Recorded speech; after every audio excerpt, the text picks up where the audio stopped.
Thanks for joining me on the news. We begin with over 20 drones shot down in fresh attack on Kyiv. Russia general in Ukraine removed over criticism. Kim Jong-un excited over ICBM's second test. Moscow cautions against NATO Cold War schemes, and tornadoes hit Chicago metropolitan area. We begin with the Russian-Ukraine war. Authorities said no less than 2 people have been wounded in an overnight Russian drone attack on the Kyiv. Approximately 20 Iran-made drones were shot down over the city's airspace, according to the Ukrainian Air Force. It was the third night of raids in a row on the capital, coming just hours after the end of the NATO summit in Lithuania. Debris was reported in 5 districts and at least 2 people were sent to hospital with shrapnel wounds. The Air Force reported that 2 Russian caliber cruise missiles shot from a ship in the Black Sea were shot down by air defenses, while information about the effect of an Iskander-M ballistic missile fired from Crimea was still being collected. The previous 2 days NATO summit in Vilnius saw Western support for Ukraine at the top of the agenda. Zelensky used his attendance to push for Ukrainian membership of the alliance, but was told this would only be possible when allies agree and conditions are met. This lack of a solid time frame appeared to anger the Ukrainian president, who called it absurd. He had earlier said there seemed to be no readiness to invite Ukraine to NATO or make it a member. He also stated concern that Ukraine's membership could be used as part of a bargaining chip during post-war negotiations with Russia. Smoke rising from building after Russian drone strike in Kyiv, but by the end of the summit, Zelensky had a more optimistic take on developments.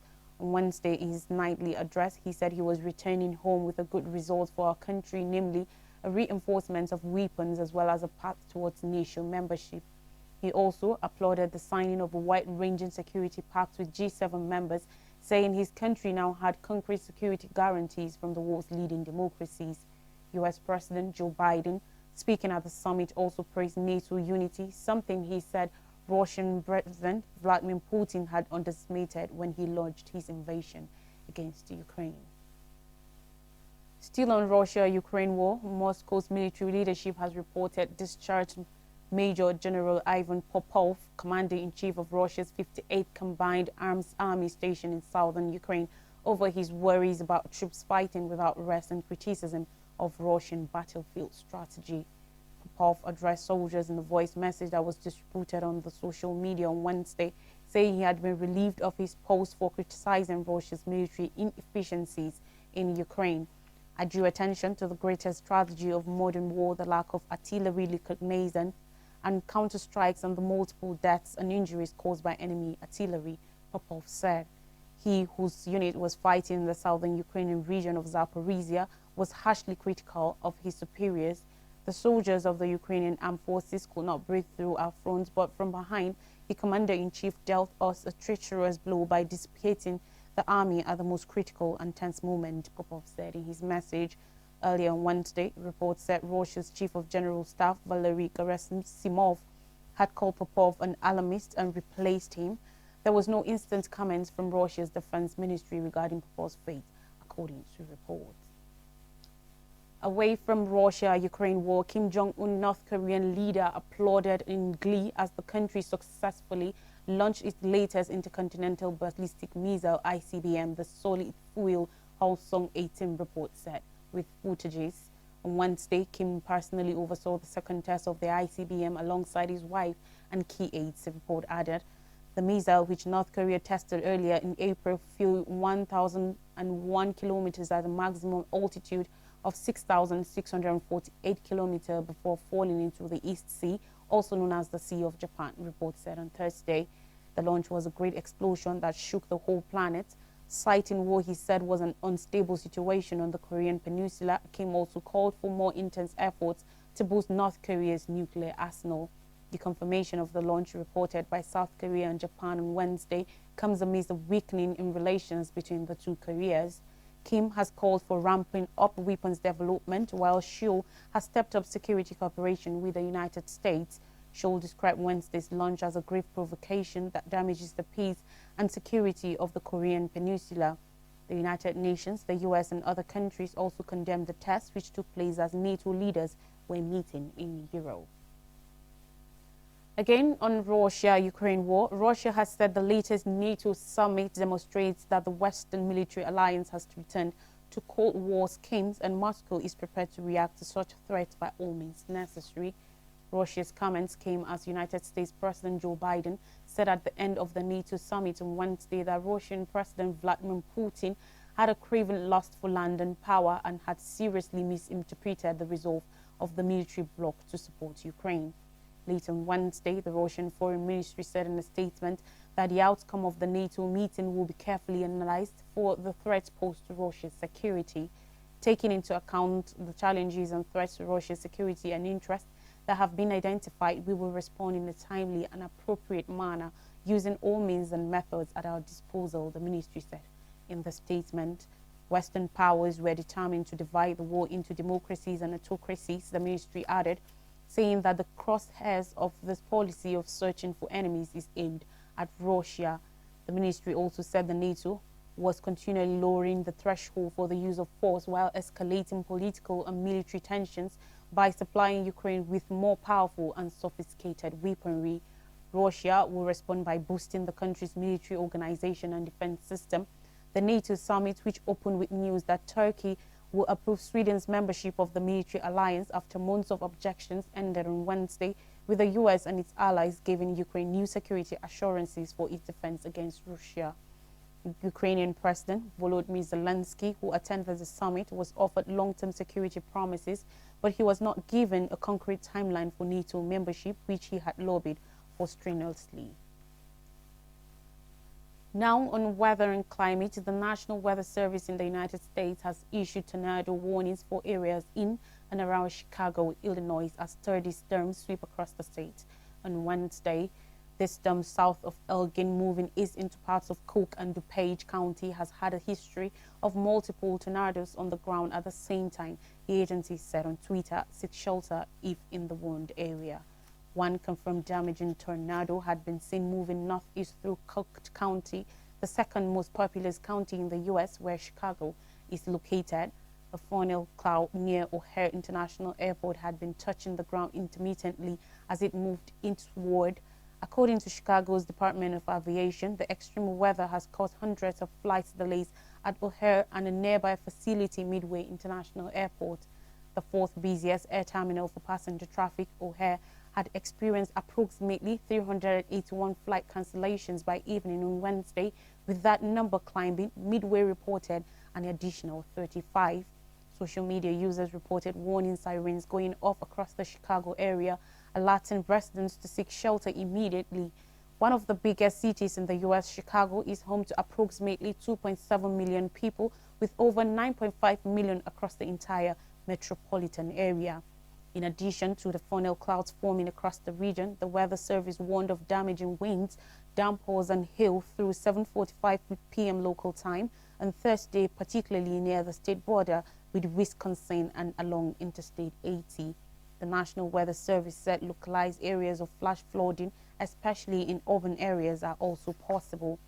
Though the state of Illinois is on the eastern limit of what is typically considered part of the Tornado Alley, an area known for significant storm activity, experts warn that climate change may be contributing to a shift in that region. Closely 1,200 tornadoes form in the U.S. each year, sometimes from collisions between cold and warm air, creating a spiraling effect. But hotter, wetter weather may be pushing those violent weather events further east towards more populated areas. However, Chicago is no stranger to tornado activity. The National Weather Service has documented 92 significant tornadoes in the metropolitan area between 1855 and 2008. A 1967 storm, for instance, produced at least 5 significant tornadoes, one of which was 183 meters, 200 yards wide. It tore across 26 kilometers, 16 miles of upland and the south side of Chicago, killing 33 people and injuring 500 more. More stories say severe heat wave sweeps across southern Europe. A heat wave is sweeping across parts of southern Europe and northwest Africa, with impending record-breaking temperatures in the coming days. Temperatures are anticipated to surpass 40 degrees Celsius to 104 degrees Fahrenheit in parts of Spain, France, Greece, Croatia, and Turkey. Temperatures could reach as high as 48.8 degrees Celsius, 119.8 degrees Fahrenheit in Italy. A red alert warning has been issued for 10 cities, including Florence and Rome. Numerous tourists in the country have already collapsed due to heat stroke, including a British man outside the Colosseum in Rome. The Cerberus heat wave, named by the Italian Meteorological Society after the three-headed monster that features in Dante's Inferno, is expected to bring extreme conditions in the next few days. The Met Office says temperatures will peak on Friday, and more reports says large swaths of southern Europe could see temperatures in the low to mid-40s and possibly even higher. The heat is likely to continue into the weekend, and in Prague, the Czech capital, temperatures could reach as high as 36 degrees Celsius, 96.8 degrees Fahrenheit on Saturday, according to report, well up from averages of 24 degrees Celsius, 75.2 degrees Fahrenheit in July. Europe's hottest ever temperature of 48.8 degrees Celsius, 119.8 degrees Fahrenheit, was recorded near Syracuse in the Italian island of Sicily in August 2021. Over 60,000 people died in Europe as a result of the heat last year. The fear is that this heat wave could cause many more deaths this summer. A heat wave is a period of hot weather where temperatures are higher than expected for the time of year. Experts say periods of exceptionally hot weather are becoming more frequent, and climate change means it is now normal to experience record-breaking temperatures. The European Centre for Medium-Range Weather Forecast said that globally, this June was the hottest on record. In African scenes, at least 6 dead as police break protests in Kenya. On Wednesday in Kenya, police and demonstrators clashed as part of a banned opposition protest against the high cost of living and tax hikes. The wave of unrest killed at least 6 people across the country. The government have got many empty promises, like now the Matutu, a form of road transport. Fares are up, fuel costs are up, food cost is very high. We can't afford to get even a single meal per day. This is a very fake government, and we are praying for Baba Raila Odinga, opposition chief, to press it hard until something happens. We need low costs. We are living in hard times. According to a Kenyan, Kenya is in a poor state. It shall reach a time when even educating our children shall be a problem, admitted businessman Otieno MC Dimba Bongo. Many blame the authorities for using excessive force against demonstrators, including tear gas. Opposition leader Raila Odinga initiated a string of anti-government rallies this year after losing to William Ruto in presidential elections last August. More stories come just in a moment. Stay with us.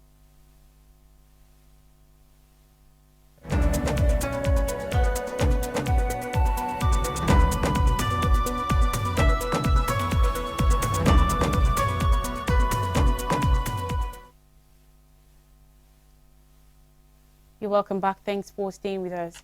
I bring you more stories on Nigeria. Subsidy removal, help coming soon, says President Tinubu. Yesterday in Abuja, President Bola Ahmed Tinubu urged Nigerians to exercise patience as the framework for palliatives to better the hardship brought on by the petroleum subsidy removal were being worked out.